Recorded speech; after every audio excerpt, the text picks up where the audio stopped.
Phone করতে পারছিলাম না, কোনো ভিডিও শ্যুট করতে পারছিলাম না, কিছুই করতে পারছিলাম না, কোনো একটা সামান্য পোস্ট করতে পারছিলাম না। তো এরকমই প্রবলেম হচ্ছিল।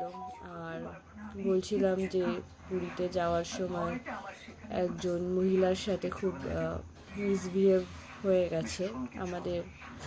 আমরা যে কম্পার্টমেন্টে ছিলাম, আমরা স্লিপারে ছিলাম, আমাদের বগি ঠিক নয়, মানে আমরা যেই সিটগুলোতে ছিলাম তার পরের সিটটাতে একজন মহিলা ছিল।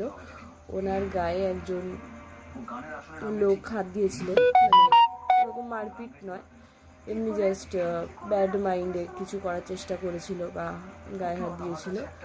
তারপর তো আমরা সকলেই ঘুমিয়েছিলাম। তারপর লোকজন বুঝতে পেরে মানে হই হুল্লোড় শুরু হয়, তাকে ধরে মারধরও করা হয়। আর অ্যাট লাস্ট তাকে জিআরপির হাতে দিয়ে দেওয়া হয়।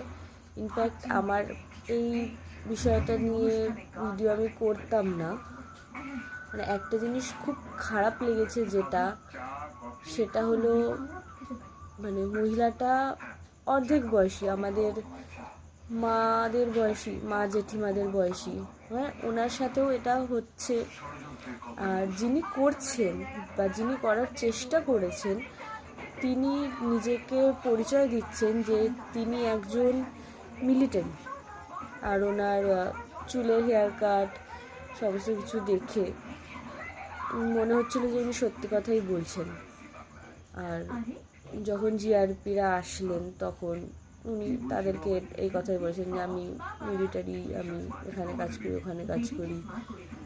যাই হোক, ওনার হাতে এখানে ওই আমরা ফিঙ্গারপ্রিন্ট দিলে যেরকম হয় আর কি, থাম ইমপ্রেশন দিলে যেরকম হয়, পেনের কালি মানে যেটা আর কি দিয়ে থাম ইমপ্রেশন দেয়, ওটা ছিল এখানটাতে, হাতে কালিটা ছিল। উনি হয়তো কোনো রেজিস্ট্রি বা কোনো অন্যান্য কাজ করে এসেছিলেন, আর উনি পুরো ড্রাঙ্ক অবস্থায় ছিলেন। তারপর জিআরপি এসে ওনাকে নিয়ে যান। মানে আমি এটাই ভাবছি, একজন মিলিটারি হয়ে যে দেশ রক্ষার দায়িত্ব নিয়েছে, যে মা বোনদের রক্ষা করছে, সাধারণ মানুষ, বয়স্ক, বাচ্চা সবাইকে রক্ষা করার দায়িত্ব নিয়েছে, সে যদি আজকাল এই রকম কাজে জড়িয়ে যায়।